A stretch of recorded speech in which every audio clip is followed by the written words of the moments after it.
isang Pinoy sa puso't diwa. Pinoy na isinilang sa ating bansa.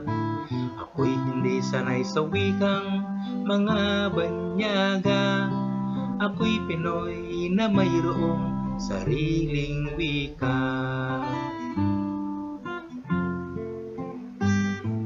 Wikang pambansa ang gamit kong salita.